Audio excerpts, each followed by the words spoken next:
Welcome back to Cancel Weekly. That's Candace. He's Gerard. I'm Mickey. Tonight on Cancel Weekly, we have R.I.P. OJ. We got Ben Shapiro versus Candace Owens.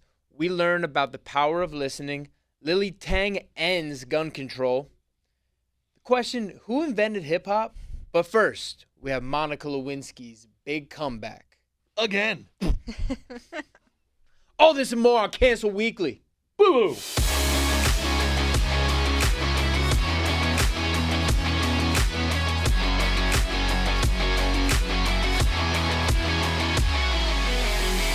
Slut-shamed at 22, icon at 50, this is how Monica Lewinsky got her life back. When Bill Clinton was 50, he was in a relationship with a 22-year-old White House intern called Monica Lewinsky. After the scandal broke in 1998, no one in the Western world forgot her name. Lewinsky's life story isn't about her relationship with men, but her reach with women. In the 1990s, she was the villain in women's eyes. Now, for many women of every generation, and perhaps especially the young, she's become a resistance leader. Those in their teens and 20s are meeting Lewinsky afresh as a patron saint of young women whose lives were casually ruined by rapacious men in power. She is now the face of a major fashion campaign with Reformation, one of the coolest fashion brands on the block.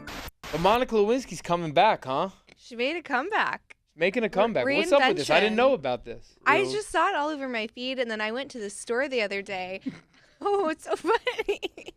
I get the because she got her first. dress came on. I get it. Since she's coming back now. It's all over my feed. So much comeback everywhere. So much comeback. Listen, the algorithm works. I was also at the store, so it probably knew that because, you're being tracked all of the time. And I thought it was really interesting that she was all over the place and she's all over the website. And it's an ultimate rebrand. And I think it's complicated because with her situation, she obviously knew he was married and he's the president of the United States. So power dynamic being inappropriate or not, she also wasn't underage. And she made her choices that were bad choices. But I don't think it would have been a little unpatriotic if you turned him down. He could have, started pressing buttons over there and, causing World War III. I don't know. Just relieving stress. Yeah, I don't know. It was her American duty. The point of being president of the United States, if you can't get a little intern trim from time to time. Like, what's even the point of doing this? If you're Bill Clinton, the thing that had to piss Bill Clinton off about this more than anything off is, he's probably, sitting there going, I banged so many smoke shows. Like this one, this is the one you guys want to get me in that on? video, I always remembered her as being fat and not very attractive. Yeah. She looked pretty good in those. She looks better now than she did back then. In that video, we just saw all of it. She looked kind of decent. That whole video, the '90s, she was still a little plump. That whole video had to be made by Monica Lewinsky. That whole video was what's the source on this? Trust me, bro. She's a revolutionary coming back. She's back. Yeah, trust us. I think it's true. I think the Gen Zs are really eating it up. I think that they are sick of women getting the brunt of any criticism when it comes to sexuality or sexual misconduct, and the guy gets away scot-free. It's all these OnlyFans sex positive women nowadays. Well, what is sex positive even though? What does that mean? I gotta disagree with you. I think guys get a lot of shit. Tommy Lee and Pamela Anderson. Yeah, well, that's one. There's other guys that have been. Jonathan Majors has gotten more time in jail for running away from a white woman than OJ got for killing one. There's. Listen, when it comes to this sort of stuff, it's clear this is clearly a publicity campaign. Mm-hmm. She's putting money behind this. Somebody's putting money behind this. No, I think she's getting paid. Yeah, Kardashian model, pay until you're popular and then everyone pays you. Shah's a Sunset. There's a whole model behind it. Do you think there's another book coming out? Oh, for certain. Look, it's the same thing when people try telling you Caitlyn Jenner was stunning and you're nuts if you didn't think so. No, okay, now she's a style icon, Monica Lewinsky. Okay, fair enough. She looks good. She looks great for her age. She looks good compared to what she used to look like, But it's I just miss that, a Lewinsky was a name for a blowjob for a while. You got a Lewinsky over there, you got Monica. It was a whole thing. Well, do you believe in an imbalance in the power structure within a relationship, and even though something's legal, it can still be really inappropriate? For sure. I actually think it is illegal what happened, frankly, because it can be considered non-consensual when your boss is the fucking president. Is what it's also the power dynamics of it. There's some of that stuff has been adjudicated, right? So sometimes there's people I said yes, but I thought I'd get fired if I said no, right? Right. But But I also think it's pretty aggressive to call what they had a relationship. You said it right before. It was more of a situationship. It was less like a relationship. I don't know. I heard some stuff and some things. Yeah, what'd you hear? Yeah. I heard he was I heard he would take cigars. Oh yeah. Finish that one for me. What did you hear? What? He and would then smoke it? He would. Yeah. Well, I don't know that. She would part, maybe a part of her would smoke it. Hey, to look, speak. I'm He cool with would that. sample- Look, you gotta mix things up. You know, it's It was toys just- and this and that. Like, That just sounds like a UTI. is it a UTI? I think so. What do you Yeah, think? tobacco and Yeah. that cancer paper. That situation Oh, is yeah. sensitive. You You can't know what be. my dream is Hmm. these days? I have a new dream, like a little sex thing dream. Uh-huh. I want to take like a fleshlight and like somebody needs to make like a fleshlight like with a dildo end of it, and I want to put it in the girl's butt. So I got like 2 vaginas to go back and forth between. Hi, can I help you? Yes, I'd like one of those flashlights with a vagina in it, please. You know what I'm saying? Oh, I Like, see I what got- you're saying. I got a So vagina you're- and then like a fleshlight and like so it's like right. no. Anyway, so Monica Lewinsky. That's that's What? edgy. Is that edgy? Is that edgy? Yeah, I'm asking. My man's like, is that gooning edgy? over Is that there. not edgy? No. It's- I What? It's like that's super vanilla. Sticking a fleshlight in someone's pooper? Oh well, not that end. That's huge. Like, is that what you meant, or do Yeah. you meant Yeah, no, you meant no. switching from a toy to a No. He's person? saying. So it's like this. I wanna So be able to go there's back a and forth. fleshlight up here, and then there's a normal one down here. Yeah. Oh. So All you can- natural, and then a copy. You know, like Yeah, it's like cloning. Yeah, I feel like that would be a lot of fun. That's like I'm pretty sure that's in the instruction manual on fleshlights. Really? Yeah, It To do it can't like be that? to stick it in someone's butt. not the actual toy, but like. But that's what he's but to talking swap. about. That's where you lose me because that's. I need to make it clear there's that's very, what he's talking about. There's very few He situations. wants to insert a fleshlight into somebody, and I just can't I stand want for to that. take his face That's That's. off. No more drugs for that man. And to hear more, join our Patreon. Yeah, I don't know. I kind of want to do it. I don't know, man. All right. Anyway, Well, so, that's like, gonna be you hard know- to transition into OJ. Well, not really. I mean, you know, look. I mean, I think that Monica Lewinsky scandal was kind of the beginning of the end of the American Empire. That was it. No, I swear to God. The end of the American Empire was the Monica Lewinsky scandal because it was a line that was crossed that the two parties never crossed before. The two parties were frenemies. Mm-hmm. And it was like, you know, we know what JFK's doing, but we're never going to use it against him. That's beyond the pale. And this idea that they would impeach Clinton and then have this nonsensical, you know, you might be a little young to remember this, but they have this nonsensical impeachment trial where it's like he has to say, like, it depends on what the definition of is.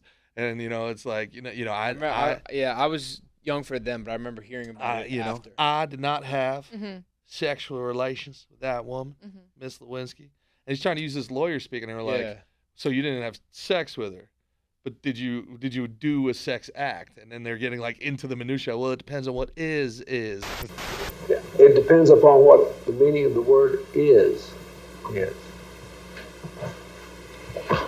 If is means is and never has been, that's one thing. If it means there is none, that was a completely true statement. It's like, Yeah. okay, dude. Like, Yeah. Have you ever smoked marijuana? I have held it to my lips, but I have not inhaled. And it was like, all right, dude.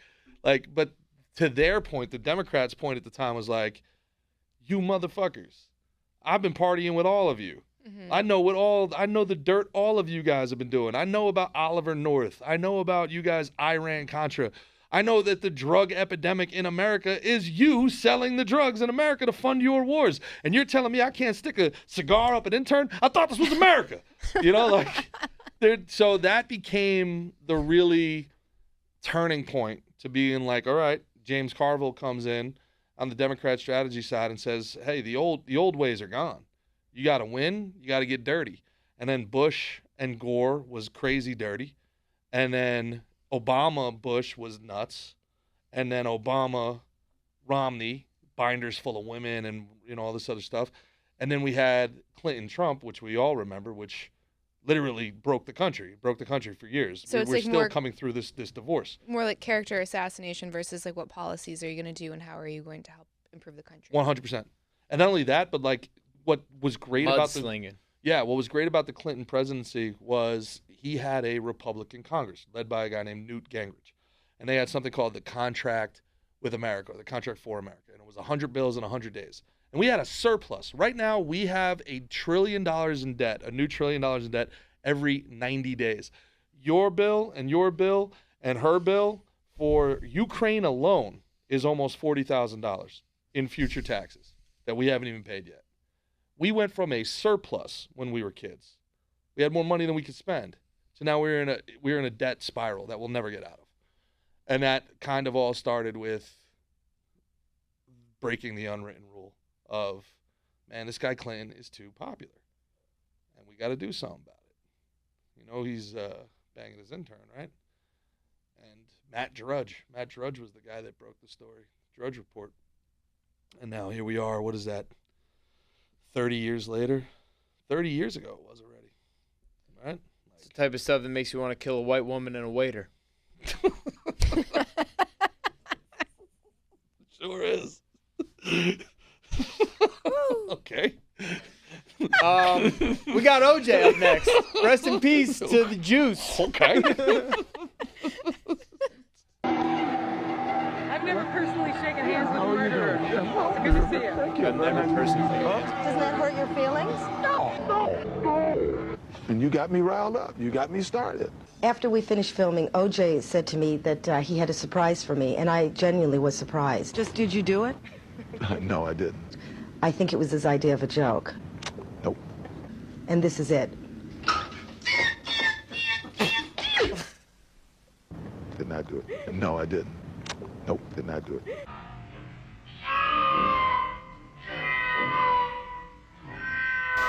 OJ Simpson.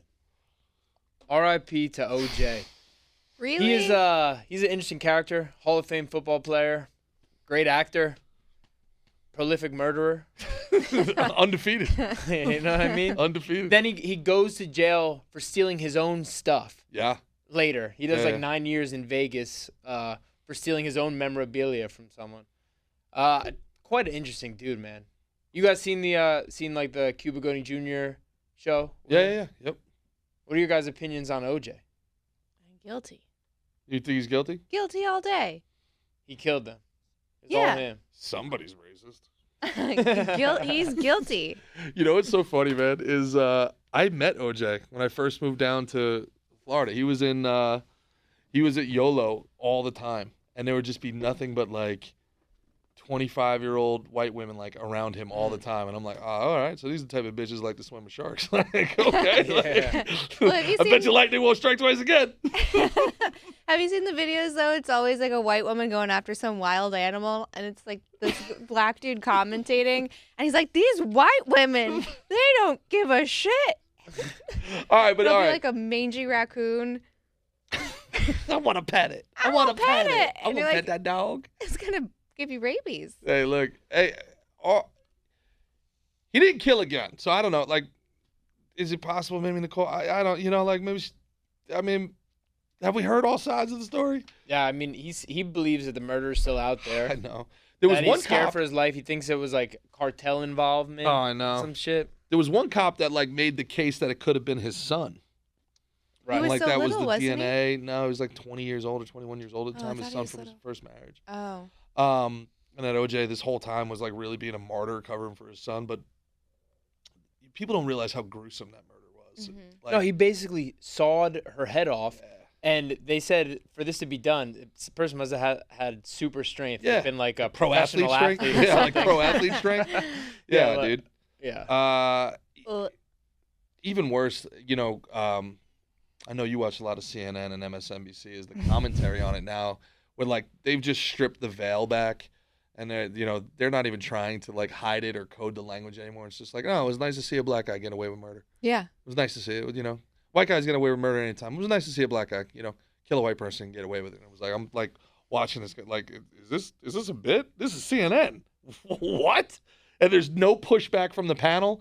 No follow-up questions from Wait, was this recent? Yeah. Yeah. Yeah, like a Yeah, day this a has day ago. to be in the recent wokeness. That's obviously woke, Well, garbage, it's just but it happened on both. It happened on CNN one night, and the CNN panel at least was like, okay. And then it happened again on MSNBC the next night, and this woman has like, I guess a wig on or something like that, and her forehead like ends right here, so it was very distracting anyway. But but then she was straight up was just like, hey, white people be killing black people forever, and they get away with it. So why when we're just talking about the one black guy that killed a white woman, and I'm sitting watching this going like, there's no way this is the. wow. Isn't there This is our pushback takeaway from from this? advertisers though? Because you can't cuss online, like on cable, right? It's like $100,000, whatever. You get slapped with this fine, but you can say stuff like that. Yeah, they've done an amazing job. They've done an amazing job. Like being a black woman or gay is like a 1,000% like do whatever I want card. It's like, hey man, you think you should do that? I'm 1/10 Aborigine. Oh, I'm so sorry. Please do whatever you want at all times. Always. Yeah, just do it. I don't know what to tell you. I'm so sorry I even questioned it. Yeah, I mean. Wait, I think that was like a Family Guy thing. He's like being like an asshole. He's like, I'm trans. He's like, oh, I'm sorry. Do whatever you want always. I guess that's our lasting legacy. The worst thing that came out of the whole OJ thing is he birthed the Kardashians on the world. Yeah, Robert Kardashian. That was like his best friend. Yeah. Yeah, David Schwimmer. Yeah, exactly. Ross from Friends. Yeah, Ross from Friends played him in the. It was an interesting little show. That was on FX. Can you imagine you go out of your way to like bag a Kardashian and you think like, man, I got one of the baddest bitches on planet Earth. Like, look how good looking this Kylie Jenner is. She's so beautiful. And then you're like, I can't wait to have these genetics be my genetics. And then you have a baby with it, and it's like just hairy little Armenian baby. Yeah, that's not what they started like, looking like. What is going on here, man? Right. This is not what I signed up for. The mom is pretty good looking. Chris, yeah. Yeah, like I saw some like old like videos of her doing like some like awful self-defense stuff, and Michelle was like, yeah, she was kind of a babe back in the day. Yeah, and she bagged herself, gold an medals. Olympian. I know he, Sure did. Yeah. Imagine Bruce now is like, man, this would be so easy. I just play in the WNBA and just cake. Yeah, right. If Bruce is just out here winning the decathlon against dudes, and then, out here, just be like, oh, all right, no, cool. He would have been the GOAT. I'll just play in all of the pro sports. He'd be the Bo Jackson of women. Yeah. He's playing in the WNBA. He's leading the U.S. women's national soccer team to another gold medal. Yeah. Like he gets on a plane like Dion did, and just, yeah, man. It would be it would be interesting to have like a real conversation with OJ, because I've seen interviews of him, and he's pretty like, he's like, I'm not talking about that. I'm not talking about that, because he's been asked about it for forever. Well, he wrote a book that's If I Did It, and the if is like very small. Yeah, and then apparently the whole book is like exactly. You would be monetizing off of the brutal murder of your wife if you didn't do it. You wouldn't be making jokes about it if you didn't do it. That would be something so deep and dark that's a transgression in and of itself. And now he totally did it. Double jeopardy. He couldn't get tried on it, right? Because he was tried on it once, but he lost in a civil suit. Where he had to pay it was like $30 million. Yeah, but he never paid a lot of it. I know the Goldmans didn't get a lot of the money. Apparently. So in the civil suit, he was guilty, basically. Yeah, but civil's different. You don't have. There's no plurality, right? So like to be plurality. Yeah, so to be convicted in a trial by jury, all 12 have to convict you. If there's one person that doesn't, it's a mistrial. It's a hung jury. Okay. Right, so it could be 11 guilties and one not guilty. This is how the mob got away with it forever, and you get off. All right, but in civil trial, it's majority rules. 6 say yes, 5 say no, guilty, and then the judge decides what the penalty is. This is what just happened with Trump in New York. But we've made very light of this, obviously, but our justice system is in deep, deep trouble. And OJ was however many years ago, and there's this there is this deep-seated original sin in America that our enemies abroad just pull at the strings at constantly, and that's slavery, right? So, and what happened with Rodney King, people forget. Rodney King happened months before the OJ trial, and that was the setting, and these guys almost beat this poor bastard to death, and there were riots, and then it was like, all right, well, if OJ, is it better to have one guy get away, and then they just say, basically, OJ, you got to move out of California. We're going to make your life a living hell if you stay around here to save the city from race riots and a race war, You said, OJ, you got to leave? Oh, they made it impossible for him to stay in California. Oh, okay. After the trial. Yeah.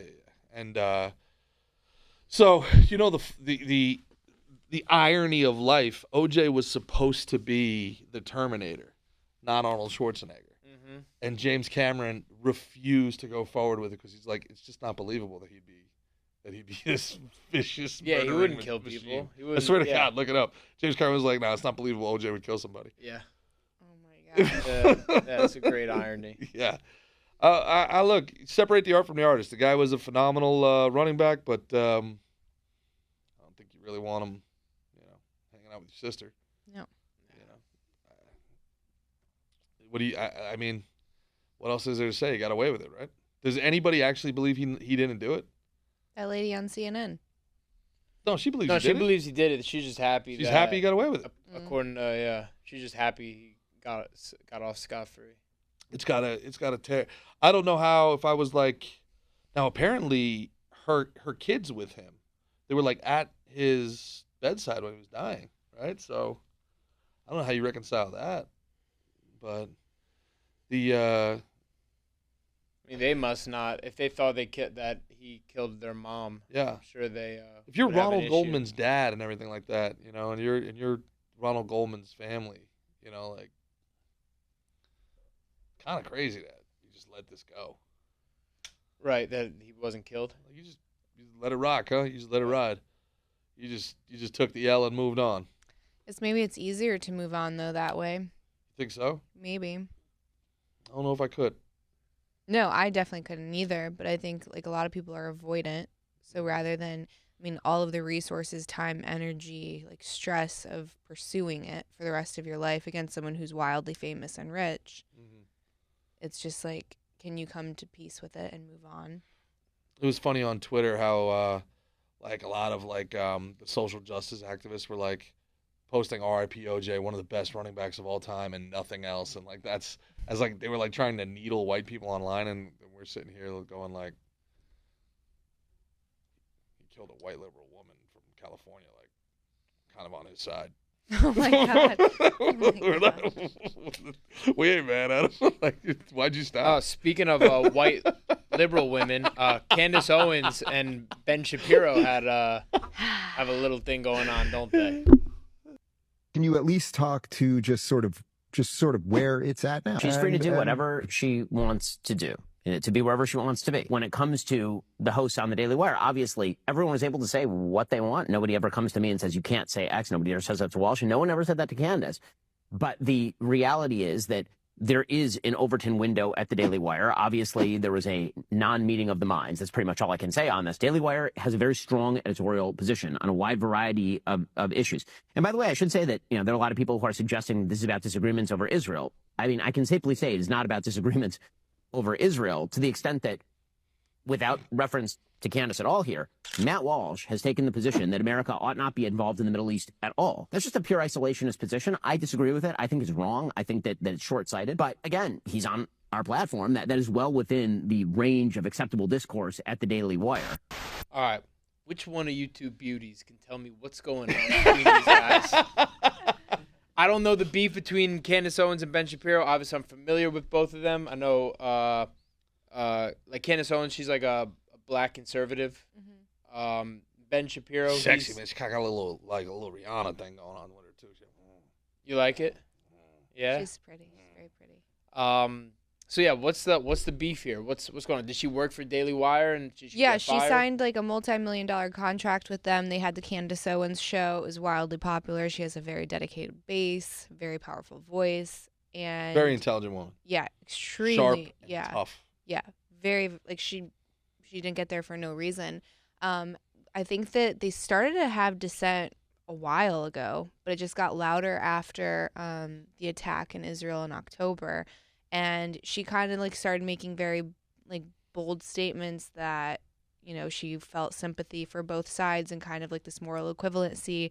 And then she started to kind of really lean in on criticizing Israel and. Well, the big thing became where she came straight out and said that she kind of did the whole Dave Chappelle thing on Saturday Night Live, where he goes, there is a group of people that are remarkably connected in Hollywood, and they're Jewish, and they are trying to do everything they can. They use the term anti-Semitic to try to cancel people that they disagree with and silence people and bully people, and I won't let them bully me. And she got into it with this guy, Rabbi Shmuley, who is, it's hard for me to believe he's a real human being. Rabbi Shmuley sounds like you talked about Family Guy before. He's like Shmuley? Somebody Mort Goldman would be ashamed of. He's something like straight out of Nazi propaganda. He is every trope you could ever possibly be. And again, it's like impossible for me to believe he's an actual Jewish person that's advocating for Jewish rights. It's like, it seems like something a Nazi would do if they were like trying to like show people who a Jewish person was. Like so it's they a got psyop into or it. something.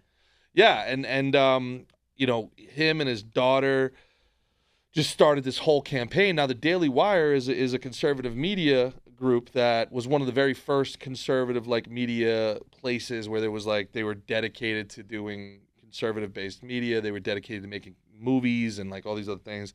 Jeremy Boring and Ben Shapiro, who you just saw, those are the two people that started it. But Ben Shapiro, who for a very long time started at Breitbart, was one of the most brilliant conservative thinkers and theorists and journalists.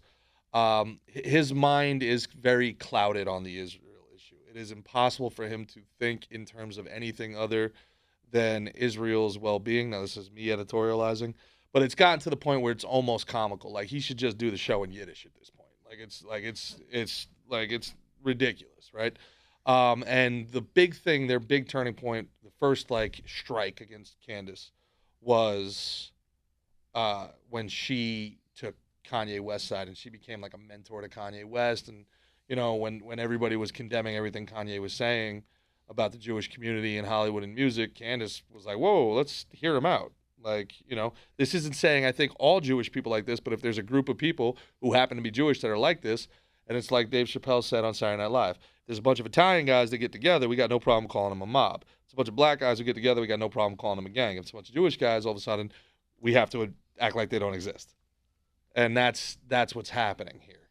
And there, you know, obviously it's the war propaganda where anything that isn't 100% pro-Israel is obviously pro-Palestine, and there is no nuance. There can't be anything. Yeah, there's no nuance. It's either black or white. Yes. So she's one of the most popular. She's one of the top three. It's Ben Shapiro, Matt Walsh, and Candace Owens. They make that pretty much that whole thing go. You got Dave Rubin, and you also got the other guy there. You got the chick who looks like Ben Dave Shapiro. Rubin's on the Daily Wire? No, he's not. Who's the guy I'm thinking of? Knowles, Michael Knowles, yeah, right? Yeah. And I think that Whitlock was, and now he's on the Blaze. And everything's turning into a damn holy war. Christians, Jews, and Muslims and all this stuff. But then there's another thing that came out of this. And there's a third wrestler comes in the ring. My old boss, Patrick Bet David at Valuetainment. I may have heard, who knows, I don't have any sources, so it could be full of shit, but the rumor is that he was looking to poach Candace from Daily Wire anyway, and he had offered her a lot of money. So she may have been looking for a way out, and she got a little louder, and a little louder. And it's you can't quit. You're fired, you know. And because he just signed Chris Cuomo. Yeah, and the other guy, Lemon. At Valuetainment? I think so. No, I don't think so. That was an April Fool's joke. Yeah, it was a joke. April Fool's joke. Yeah. Patrick is an all-time opportunist. There's not a single opportunity that goes by that he doesn't look at it and say, how does this benefit me? How can I use this? How can I ride this wave? Normally, that type of showmanship, you know, some people can like roll their eyes at it. He knows how to get views. He knows how to get attention. He fucked up this time with offering Laken Riley's family $250,000 to host a debate between Shapiro and Candace Owens. Candace Owens has already been on Valuetainment. Ben Shapiro has already been on Valuetainment. Wait. He offered the family of the girl who died? Laken Riley was brutally murdered, possibly raped and murdered by a multiple-time felon migrant in Georgia. So who's gonna moderate the debate? For Patrick to moderate the debate, he threw out the carrot that he would give $250,000 to Laken Riley's family. Okay, gross. It is a little self-serving.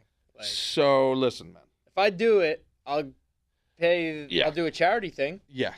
If I get to be the guy in the middle, I'll do a charity. Correct. If you don't do it, you're saying you don't want me to do a charity. That's right. Now he also does that to try to, you know, drum up attention. He tried to do this thing where, you know, he was going to pay $1 million for Trump and Obama if they would moderate. He'd rent out a stadium and all this other thing, you know. And you know, even the behind the scenes on that was, I don't know what I can say, what I can't say with my NDA, but like, it could have been $1 billion. He never wanted to go through with it. He just wanted the buzz from it, right? So he doesn't want to actually do this. And, you know, he also knows that Ben would never come on another platform. Ben has his own platform. Why would he ever do this outside of Daily Wire? You'd have to pay him so much money. And he was kind of already dissing Ben a little bit, too, wasn't he? He was calling it, like, the Jewish wire, the Israeli wire or something. Like, Correct. He was kind of, like, making jabs. So the whole thing was the platform was supposed to be neutral, and that's not a neutral platform. He very much is siding with Candace. And then people were making, I think it might be on Lex's, I can't tell. I saw Lex jump in the comments. That would make sense because he's hosted everyone and he is very good at being neutral. So I don't know what's going to happen with it, but God, that would be so boring. He's been doing a couple like positions of moderating, and I forget he's there a lot of the times. He just kind of lets people go, and only if he needs to interject does he interject. So like, maybe that's what you need, especially with two really fast-talking, intelligent people, is just to kind of sit back. There's only one person. Rogan. It's only one person. That's it. But he doesn't seem to be neutral because he made some comments about it recently where he was saying that she was fired for exercising free speech, and I don't know if that's true or not. Like, if you know that your boss is Orthodox, like, she's been super disrespectful. It was over the weekend, so she knows he's not online because of the Sabbath, and she's like, "Oh, I'm sorry, Ben's busy." You know that, and like, why is that a problem? So I don't know that he's neutral either. Well, here's the thing. There is no such thing as free speech when it comes to your employer. No. Right? Everybody knows that. It's about Ben being a hypocrite because, you know, we're fighting cancel culture. You know, here at the Daily Wire, we believe in free speech. And, okay, until it's about Israel. Then the bitch got to go. Well, we don't know that that's why, though. She's talked a lot of shit about a lot of things. Yeah. She's taken black people and black culture and hip-hop culture to the mat. She's gone on. She plays away games. I have nothing but respect for Candace Owens. She went to Charlemagne the God, sat there in a firing squad, and really? probably like won them over. You think was that the from the clips I saw that? And to be fair, it's clips. We don't like to go off of clips. Yeah. But it looked like she was getting kind of like roasted a little bit. Like she was getting. They were trying. Yeah, like they were trying to get. It was a firing squad. She held her own, man. Yeah. She walked into the Lions Den. Now let me ask you this: do you think did Charlemagne come onto Daily Wire? The left will. You could come there. You could come to Bill Maher's place, and he'll have a whole audience boo you to death. You could go on The View. When was the last time you saw Joy Behar sit down in a situation like this where she was outnumbered? Give Candace, you can say what you want. Turf, on their ground. Yeah, Candace Owens plays away games. Anybody can catch these daddies, these dandies. You know, like, hey. The issue now becomes, and this is one of our clips coming up, why I wanted it on this episode. They can't have the debate anymore because Ben is a hypocrite and Candace is an anti-Semite and she's pro-Palestine and he's pro-Israel, and that's it. Everybody's in their box, and it doesn't matter who makes a good point or a bad point because I can't give you that point because then it hurts my worldview. I can't give you the fact that, you know what, isolationism doesn't help the Middle East. That's, you know, that the genie's been let out of the bottle, right? Because then it sounds like, oh wow, that's pro-Palestine. I can't give you that point. Well, now, you know, I have to attack your character. It's nonsensical, right? You can't campaign on America first for years and years and years. And basically, his point is that Israel first is America first. It's not. It's Israel first, right?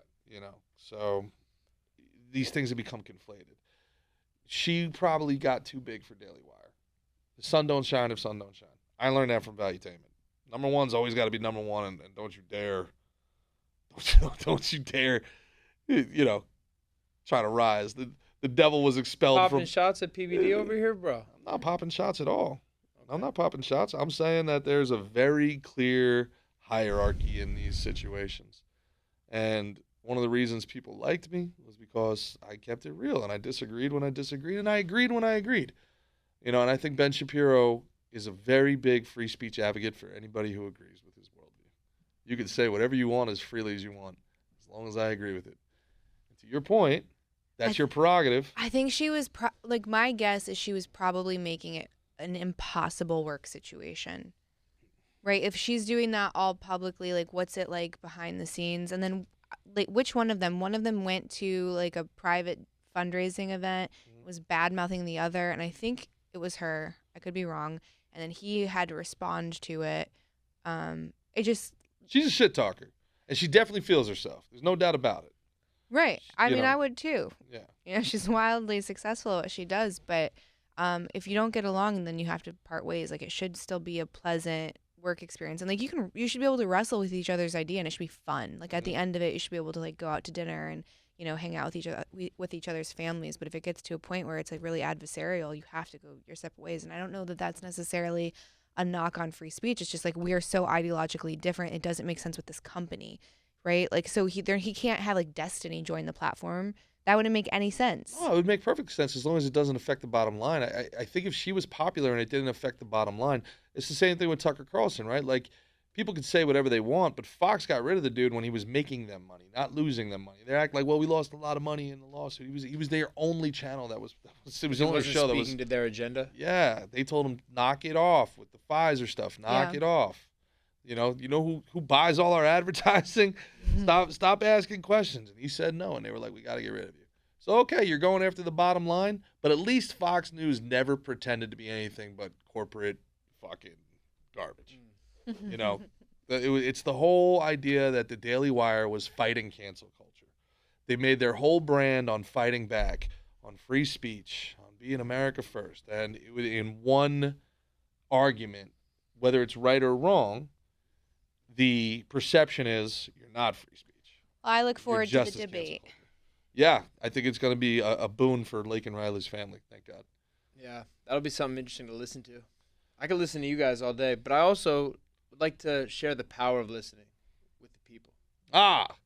Listening is really very important. Hearing people out, and I even do this thing of where I try to say, let me see if I can say what you just said in my own words kind of thing, you know, to see if I'm really getting it, what the argument is, before I then go on to say, well, here, let me give you a 3-point rebuttal of what it is that I now understand you to be saying. Mutual respect, avoiding ad hominem, this is, what kind of person would make that kind of an argument, kind of attitude? You're a bad person because you have this position on the transgender debate. Matt Taibbi, the journalist, he has a book called Hate Inc., in which he gives his analysis of what's gone wrong with American journalism. And he calls it, everybody who doesn't agree with me is Hitler. That's the extreme of ad hominem. You must be a racist if you question affirmative action. That is such an easy move to make. It's a power move when people make it an argument.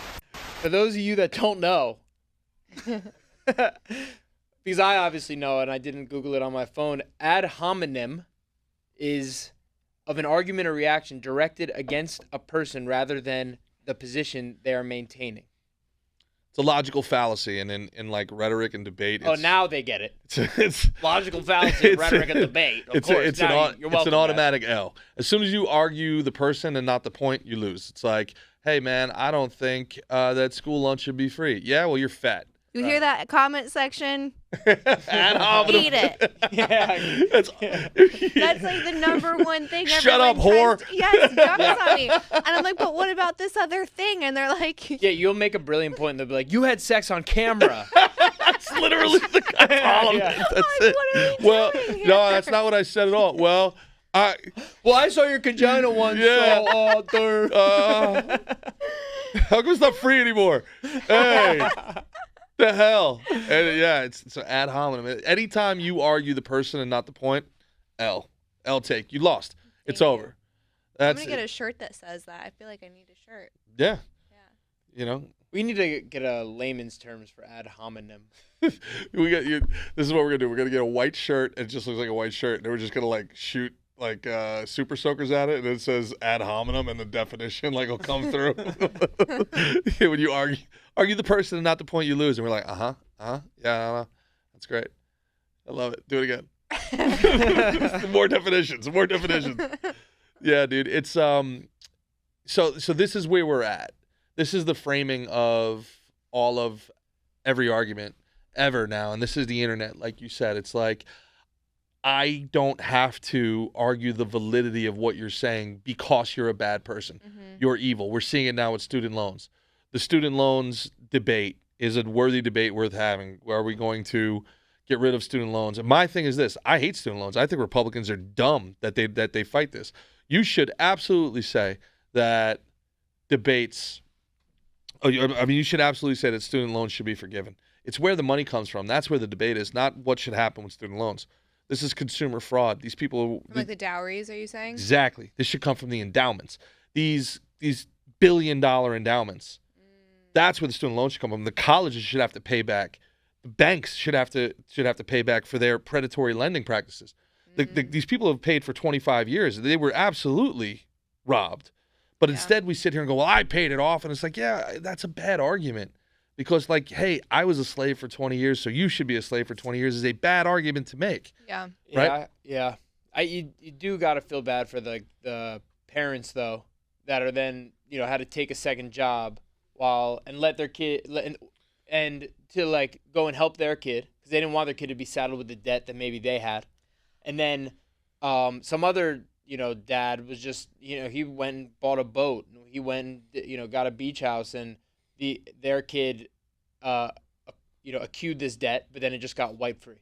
100%. So you know what I mean? So it's kind of like I see both sides of it, and but at the same time, I hear what you're saying. Like that is a good point. No, but the point you're making is a great point. It's the right point, and it's both points work.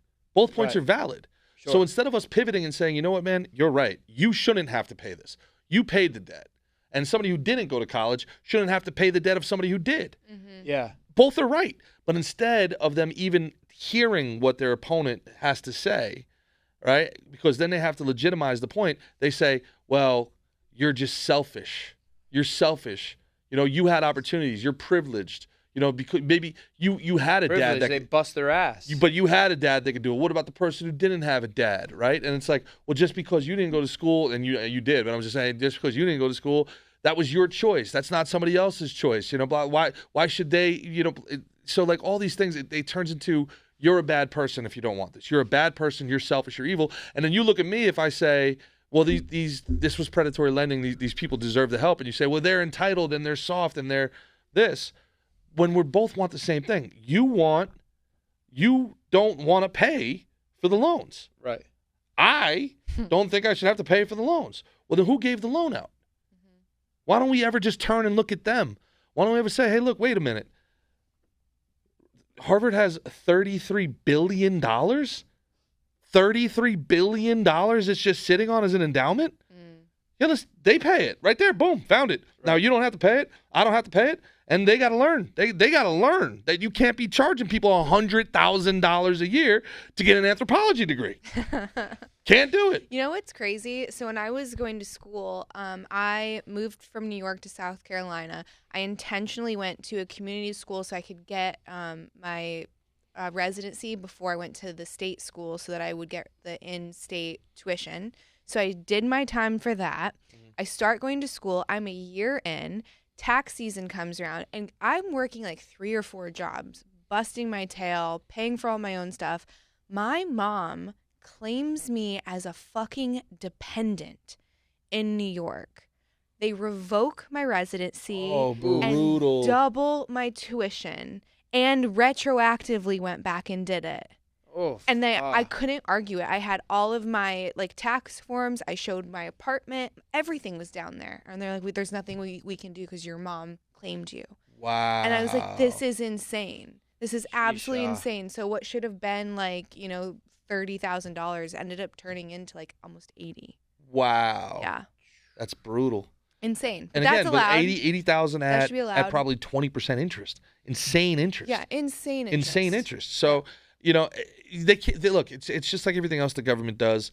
They can't have it both ways, right? But getting back to what this guy said, I also, from a societal perspective, this is the pushback on the trans ideology. And now I'm going to sound like the oldest, whitest guy ever, but the oldest, whitest guy here. It's so true. And and you're welcome. When we stopped doing Mr. and Mrs., and we lost something. I really believe that. I believe in cordiality. I really do. And I never really did growing up. I was embarrassed. My dad was like the last guy to hold on to it. Where like my friends would come over and they'd be like, Big G, and he'd be like, in my house, it's Mr. Harron or it's Coach G, Coach Gerard, Coach Harron. He didn't even coach sports. He just won't. No, I'm not even going to let that one go. He was one of the best coaches you could ever imagine. People still ask about him. He was the best. He's not dead. He still is the best. But he was like the last guy holding on, and where it was like, did you invite me to your house? This is my house. You're in my house eating my food. It's Mr. Harron. Like, and I'd be like, Dad, what are you doing? He goes, no, fuck that guy. He's got to learn. Respect. I don't know. I don't like it. Maybe it's just my resistance to authority, but I'm like, who are you for me to call you that? And I will if there's like an established relationship and it's truly your preference, then I have no problem. But to just automatically make that assumption, and with the schools, it's the same thing. So we obviously go to a Montessori school, and a lot of these new alt schools, there's none of that. It's first name basis, because it's teaching the kid that just because there's a gap in the age doesn't necessarily mean that you need to blindly respect or follow or trust that person, that adults can be idiots too. Do your kids call you Candace? Sometimes he does. It's a joke. I mean, but that's so like my buddy, like his kids call him by his first name and his wife by his first name. I'm like, man, it's only as a joke. It's only he does it because he gets like a funny reaction out of me, but so not in seriousness. Let me tell you my perspective, and then I'd love for your rebuttal on it. All right. I think it's the best way to start a relationship with a stranger from a position of mutual respect. I come up to you and I say, hello, Mrs. Horback, my name is Gerard. Within that moment, I have shown humility. I have deferred to you, shown respect to you, and you have now in that split second go, oh, don't call me Mrs. Horback. I'm Candace. And within 2 sentences, I've shown humility and respect. You've shown respect and grace. And now from the rest of our conversation from that day, we are coming from a place of respect, humility, and grace, right? Whereas take it the other way, and it's like, hey, Gerard, hey, just before we start, my pronouns are he, him. I agree. All right? And it's like, whoa. You're coming at me all wrong, guy. Your pronouns are now, go fuck yourself. I don't care what they are. I will never call you those, ever, because you told me. So from that perspective, within 2 sentences, in a world of constant chaos, in a world of constant agitation, right, especially online and everything like that, if you show one instance of respect and then that respect is then reciprocated, we're good, man. We're good. It could just be a nod. It could be a this and that. And again, I understand it's old school and I get it, but I think chivalry existed. The rules of chivalry existed for a reason, because we want to get after each other. And it's like, you're going to leave your weapon on your right side, right? Like the rules of chivalry, we think of chivalry as just like opening up a door for a woman. Read the rules of chivalry. There's like all these rules. Like if you come into the castle, your weapon's on your right side. You present your right hand to show that you're not. You bow before the lady of the house, and you like had to know all these rules because we barely knew each other's languages. We come from these different tribes. We've been warring, and everybody's like, we're gonna have dinner together. Everything's gonna be cool, and I don't want a 30-year fucking war. Okay, like let's everybody just be chill. So now that was distilled down over 400 years to just, Mr. Gall, hey, thank you very much for coming today, man. Happy to have you here. Call me Mickey, bro. And within those two things, or you're like, or you want to show your status and be like, you're welcome. Let's get to work. And it's like, oh, okay, he's Mr. Gall, and now me and you can fuck around, and now me and you are on a level of respect, and because it's like, oh, who's this guy think he is? I don't know. It's my personal opinion. I think we really lost something when we lost that. I think we lost something as a society when we lost that. Do you have a rebuttal to that? I mean, I see your point. I don't think that it's invalid in any way, but I do think that when you do address someone by a first name basis, it's showing camaraderie. It's kind of the same thing, but it's just a different perspective. Like, we are on the same level. There is no hierarchy. I think it's like that. It's forming intimacy quickly because it's not putting that barrier of like Mr. or Mrs. or Sir or whatever. It's no, we're friendly. Mm-hmm. It's establishing like we're friendly. With that being said, if you are going to address first name, there's a way you can do it in like a friendly, like, hey, how are you? Know what I mean? Like you sure. It can be It could be nuanced. It doesn't have to be arrogant. Well, it's feminism that killed it, right? So I mean, what really killed the whole Mr. Mrs. thing was Ms. and Mrs. And this idea of like shaming somebody where it's like, oh, Mrs. Hormatch, how are you? Well, it's actually Ms. And it's like, oh, you're 30, you're not married, like. So now it became a thing of like, hey, what do you do for? Oh, you're a janitor. Like, it became a thing where now you're being looked down on, you're feeling judged, and they're like, oh, just get rid of it. They should have never done that to begin with, right? But I guess the idea behind that, like all things, like, if it's Mrs., hey, keep your hands to yourself and your eyes on the ceiling, buddy. The lady's spoken for, friend. But if it's Ms., it's like, hey, you want to go get a popcorn social after this? And speaking of weapons on the right, to pull out your right hand and shake, Lily Tang Williams ends gun control. Ends it. Over. It's over. It's over. It's Lily Tang Williams. Welcome to my live free or die state. Actually, I am a Chinese immigrant who survived communism. And under Mao, 40 million people were starving to death after he sold communism to them. And 20 million people died, murdered during his Cultural Revolution. So my question to you, David, is that can you guarantee me, a gun owner tonight, our government in the U.S., in D.C., will never become a tyrannical government? Can you guarantee that to me? There's no way I can ever guarantee that any government will not be tyrannical. Well, then the debate on gun control is over because I will never give up my guns. Never. And you should go to China to see how gun control works for dictatorship of CCP.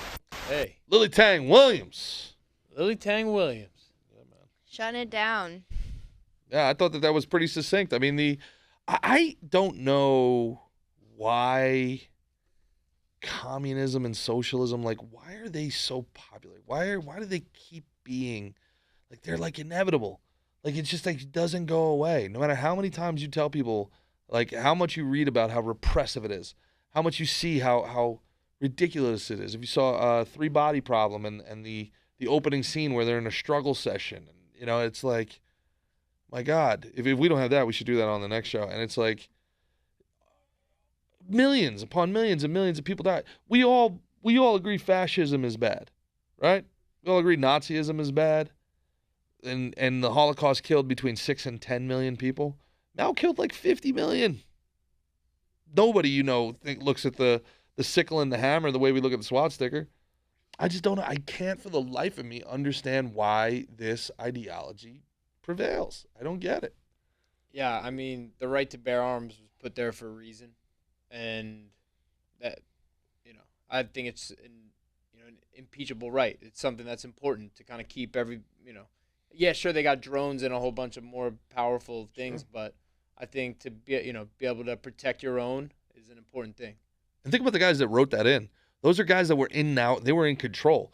They didn't take over control and go, okay, guys, we won. No need for guns no more. Then they say, hey, look, we won. We don't know who's coming in. Yeah, and if this ever, they want to start some. If I ever turn into a vampire, you put the stake through my heart next. Like, that's I understand, and you're, you can speak for the fairer sex, if you will. Although I know that you're pro 2A, so, but women in particular. I think that they need guns more than anyone. I Are agree. you kidding me? I agree. I mean, just look at you guys. It's an equalizer. I have exactly force multiplier. You need one. 100%. Yeah. You're the weaker, slower sex, so there's like zero chance at me defending myself. Even with a knife, it's like the chances of it getting taken from me and used against me are pretty high. So if I want something that's going to actually protect me, that needs to be available to people. Well, it's not just you, David Hogg, who's arguing the point. And David Hogg is one of the, he is the Gen Z, the millennial Gen Z face of gun control and leftist ideology. And it's, and he lived through Parkland. So he lived through a remarkably traumatizing event, remarkably traumatic event. But at the same time, to your point, he's 140 pounds. He's a tiny little man that has a very, very loud opinion. And it's like, brother, your entire existence exists because of guns. Like, he walks around with armed guards. He lives in D.C., where there's nonstop, constant, both surveillance and armed people everywhere. And he wants, the Lily Tang Williamses of the world to be low-hanging fruit for his type of government. Crazy. Did you see that clip going around where there was a guy that was about to get carjacked, and then he just pulled out his pistol real quick, and the guy ran away, and everyone's like, this is why guns are bad, and everyone in the comment section was roasting him because he's like, this is exactly why you have the Second Amendment, because that would have gone real bad if that guy didn't have something that showed that he was able to protect himself. Yeah, then that guy made a follow-up video and said, no, just give the car. No property is worth another human being's life. You don't know that he's just going to take the car and that he's not going to kill you in the process. What if you have kids in the car? Sure. I won't even go that far. I'd say I agree with you. No property is worth human life, but that's not a decision I made. That's a decision they're making. That's a decision they made. Yeah. I didn't make that decision. I didn't say, hey, take my shit, I want to shoot you. Right. I said, you tried to take, did you see the one I think it was in Chicago, or it might have been in Detroit, where this guy was walking into his apartment and these two dudes ran up on him and they were going to execute him. And his girl comes out. You see these dudes running for no reason. And then on the Ring video, girl comes out with an AR and it was like, oh, okay. Uh-oh. Go, girl. Yeah. Yeah. And I don't glorify this stuff. And I don't, some guys, I get gun culture can piss people off. Some guys fetishize it. Try that in a small town. Like, come on my porch. It's like, some people are like, I wish they would. No, I hope I never have to. Yeah. But goddamn, if I ever have to, I better have it on me. Like, you don't want your last thought on this earth to be like, man, fuck, I should have had it. Oh man, you don't want the very last thought you have on this earth to be like, oh man, I just wish why didn't I bring my, it's great. You have an unassailable right to defend yourself at all times. Mm-hmm. And they want to make it like this. You can't beat back the government. We got F-15s. Even Biden said that. Which was alarming. Yeah. Okay, well, maybe I just need to stock up then. Yeah, right? It's like, well, tell that to Afghanistan, dickhead. But, I'm laughing in Viet Cong at you. But the idea is because you just said that. Right. I need a gun. Exactly. There's nothing that you've ever could have ever done to make me say oh boy, hey man, you just don't know what's gonna happen. You just don't know. They do these no-knock raids. Who is that libertarian journalist? They do a no-knock raid at 3:00 in the morning, and the next thing you know, they're burning his house down and he's inside of it.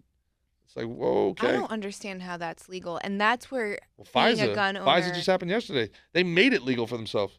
But that's what makes being a gun owner scary, because I can tell you right now, if someone busts in my house at 3 a.m., we're pulling a weapon out. Mm-hmm. And how am I supposed to know that that's a Fed? And now they just see a gun, and then your life's in danger for doing nothing wrong. Totally get it. Doing nothing wrong. But you got to survive the situation first and then adjudicate it. You can't be like, in that moment, you can't be like, let me put my hands up and hope the courts handle this right. You got to get out of this situation and then let the chips fall where they may. I don't know that there's getting out. That's my point. Do you think there was this Ohio case where they did a no-knock, and it was on the wrong house, and it was a mom with a baby, and they were throwing those explosives, the flashbangs into the house. The baby had to go to the hospital. It's like, what the fuck is wrong with you? Yeah. Also, why are we using flashbangs in residential And then areas? he's like, oh, we did it outside when it was proven. No, it went inside and the baby had chemical burns in its eyes. Like, what are you doing? Yeah, no doubt about it. Before Black Lives Matter got completely corrupted in Dallas, there was a cop who accidentally knocked on the wrong door, saw the black guy in the door, and when he opened it, thought it was her place and shot the guy. And then it turned out, well, they knew each other, and it became very convoluted. I don't know if you remember this. And she was a Dallas police officer, and then there was these marches, and then this guy started trying to hunt down police officers, and then there was this whole thing in Dallas. And one of the guys came up, one of the protesters, and was like, I served 2 tours in Iraq. I need to know what the rules of engagement are. Tell me what the rules of engagement are. If you're telling me that any cop at any time can get startled and shoot me, well, then I need to be able to get startled at any time and shoot them. What's the rules of engagement? And we're sitting here having this conversation, and it's like, man, I remember Carl Winslow on Family Matters being a police officer.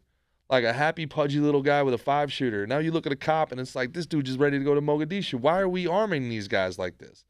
Why do they have flashbang grenades that they're throwing into apartments at 3 o'clock in the morning? Which city? Yes. They have tanks. We went to SHOT Show. What? We went to SHOT Show.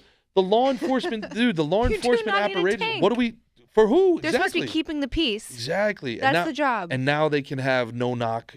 They just, Speaker Johnson, of all people, was the tie-breaking vote that said, you don't need a warrant anymore. You don't need a warrant for wiretaps. You could use FISA courts on Americans, right? That basically means that the Fourth Amendment doesn't exist anymore. And if you're an enemy of the state, we can listen to everything you say, and we can walk into your place anytime we want. So what are constitutional lawyers and talking heads saying? Because I don't understand how this is the workaround. What they're saying is this is ridiculous that Johnson would possibly go along with this. What they're saying is that this nullifies the Bill of Rights. Your government. And then you do it to one amendment, you do it to the rest. Yeah, and which Edward Snowden is the guy that's been going nuts on Twitter, going I fucking told you. I told you. You guys think that this stuff exists because we're fighting terrorism. Nah, dude. Those eyes are being turned on you, on me. That apparatus, that military policing apparatus is, the eye of Sauron is on all of us, man. So what do you do about it, you said? Well, you got 2 options, right? You could just keep saying whatever the hell you want, raising awareness and hoping that the populist movement rises up and makes it impossible for them to get away with it. You can do what Lily Tang said and basically be like, hey, show up at my door. And this is the Alexander Solzhenitsyn thing, right?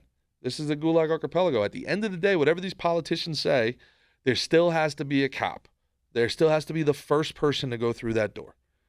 And it sounds grotesque and it sounds dramatic, but you have to make it so that it's like, all right, man, I'm going to trade my life for your life. You better really be fucking down with the cause here.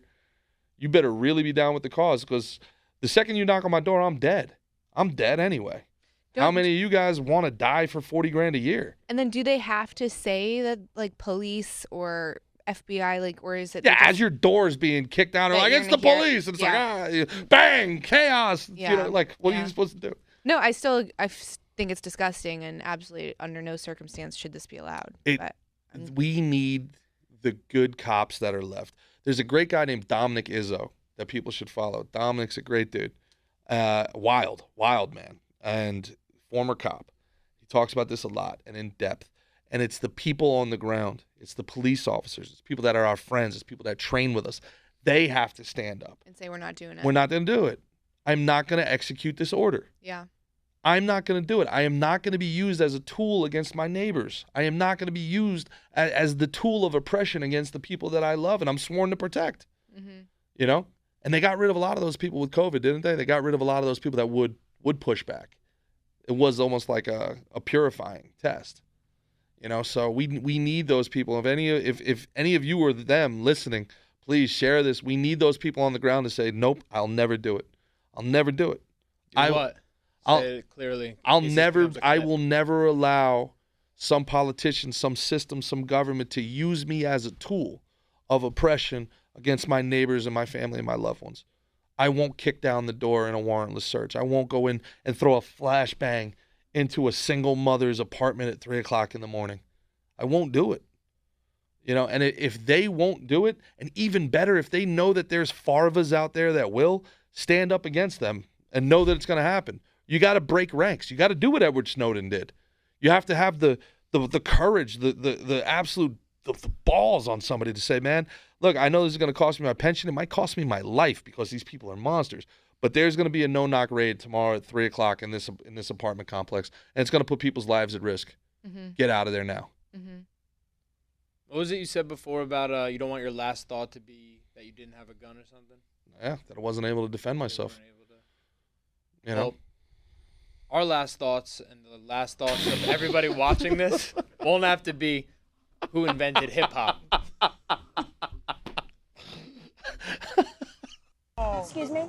Oh, she just goes right for it! My dad said that hip-hop was invented by white people. And what white group was that? Back her up. That's your daughter. Oh, I'm not her father. No, I'm not her father. You know what? That's the most ridiculous thing I've ever heard in my entire life. I'm going to correct that, yeah. But dad! But dad! Shut up. Shut up. Shut up and walk. Can I have a seat? Is it shaved? Not bad. So, Saray, you're going to turn to him and say this. You look like one of the firefighters on the calendar in Daddy's garage. You look one of, like, the firefighters in Daddy's garage on the calendar. Wait, what'd you say, huh? He looks like one of the firefighters on the calendar in your garage. You do look like March. You look like March. I'm sure he's a very handsome man. It's August, but Daddy keeps March up. It's August, but Daddy keeps March up. Now I get why you wanted to sit here. Oh, now I get why you wanted to sit here. Ferry's leaving. Let's go to Staten Island. Come on. That was it? That was too much? I forgot there was 2 in that one. Impractical the Tenderloins. I love Impractical Jokers. It's so good. That's one of the only shows on TV that'll make me laugh out loud. It's so great. It's so uncomfortable. Who's your favorite Joker? I know Sal personally. Mm-hmm. So, and he's a sweetheart. I think they all got their own thing. You know what I mean? Yeah. Like you could say Joe's maybe like the funniest. Like he'll do like the wildest stuff. Sal's like he's like sensitive and like certain things bug him. Mm-hmm. Murr's the one always like the butt of the joke. I think they're all great. Q's great too. Yeah. Old Brian Quinn. I like them all. Yeah, Staten Island guys. They were an improv group called the Tenderloins. Yeah. That was a mystery clip brought to you by Candace today. Yeah. There you go. Mystery I clip. brought the funny clip. It turns out also, by the way, hip hop might have kind of been a little bit created by white people. But... Come on, how? How? I'm not gonna get crazy into it. Come on, back it up.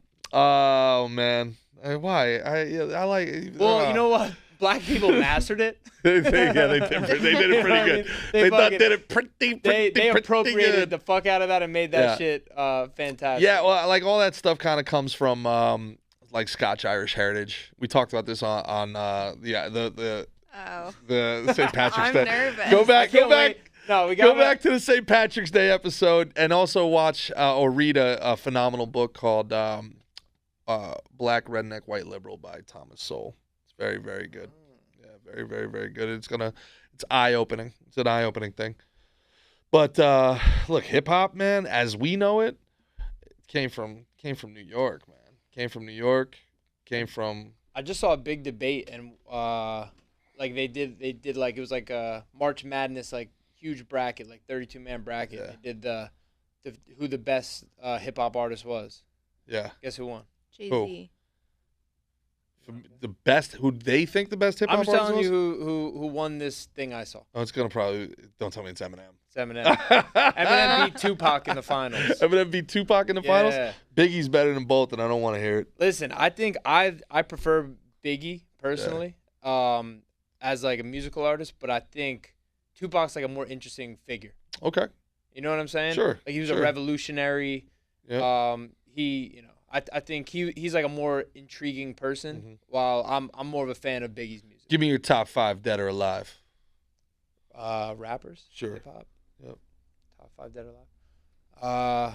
Go Biggie, Tupac, or no? I'm gonna go Biggie. I'm gonna go Eminem, gonna abide by the Are we list. going 1 to 5? Not going 5 to necessarily. I 1? don't know. I think Kendrick Lamar right now is fantastic. Nah,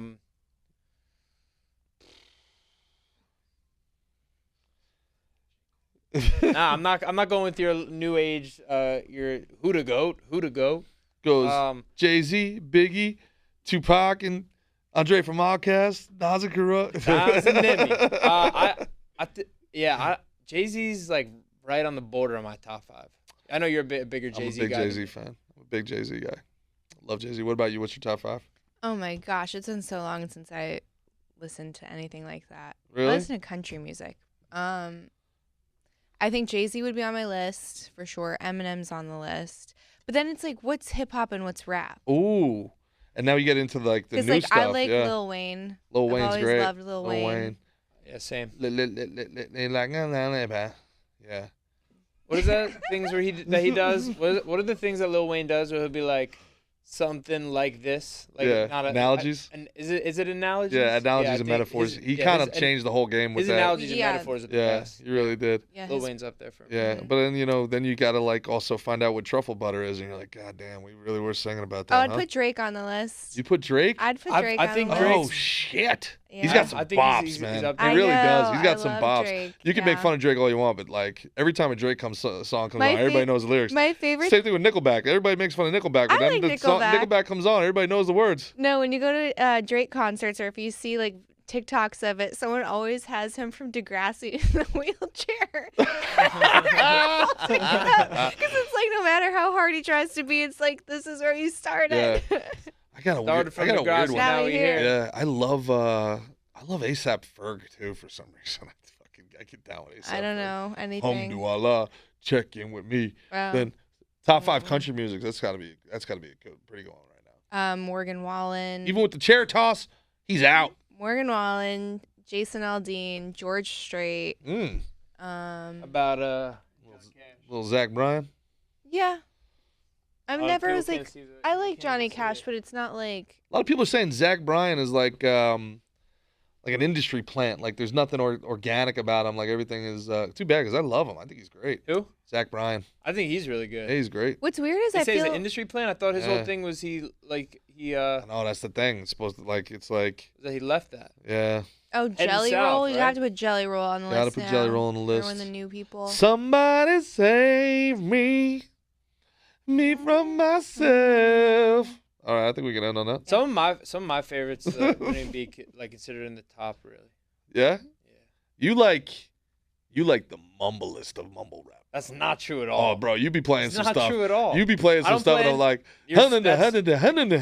that's so untrue. No, you can't say that. But I'm not into like Lil Baby or any of these like new like mumble rappers. Not at all. No, not at all. No, I like Lil Yachty. Okay. I saw him like getting the crowd real hyped up at a concert. He came out with this like dope ass fucking walkout, and then I was like, oh, I gotta check out what this guy's stuff is. And I was like, I appreciate the man's whole This catalog. is gonna piss me off because I'm gonna forget. I'm gonna think of in like 5 minutes. I'm gonna think of. That's what happens to me all the time. Like, damn it. Yeah, I had like 3. And Can't wait for the comments to be like, "Oh, Mickey's such a lame. He went chalk on his top 5." It's all chalk. Go with the People Magazine top 5 dead or alive, man. Yeah. You always gotta throw in one to like make sure people know like you knew who like Big L was or like Immortal Technique or something like that. Yeah. I love Big Pun. I love anything. You love all overweight artists. Gotta rep, bro. One of the two saddest lines in the history of music are I took a pill in Ibiza to show Avicii I was cool, and then in Still Trying to Be a Player, where Big Pun's like, I just lost 100 pounds. I'm trying to live. 5 minutes later. He was a big boy though. He was big boy. Bro, go back and listen to any hip hop, New York-based hip hop from like 95 to 2002. Know who I like a lot right now? Sleepy Hollow. I know. I know. Sleepy Hollow is really good. Is that a person That's probably or a something. Group? It's a person. That's probably you would. It's not mumbly at all though. Mm. I'm trying to think what you heard me. Bro, you were on a Super Gremlin kick there for a little bit. You were on a super. You're living down in Pompano, bro. What? Future. You know, man, in the beginning, I hated Future. Now I fuck with Future pretty heavy. I like Post Malone. I wish Post Malone would come up with some good music. I like Posty a lot. Yeah. Yeah. I like Post Malone a lot. Posty's got more like Feeling Whitney's singing. one of my favorite songs. Yeah, What well, is- he's like a legit great artist. You ever hear him like do acoustic of like Nirvana? He's like, I think he started as a heavy metal singer. Somebody told me. Interesting. Yeah, something like that. Kind of fits it. Yeah, man. Well, shit, guys. Well, shit, fuck. This has been our first episode. Shit, fuck. This has been our first episode from our new Cancel Weekly studio. Again, the great Candace, the great Gerard. I'm Mickey Gall. CP, Cutie Pie, Christian Perello over there. Thank you, guys. This has been Cancel Weekly. Peace.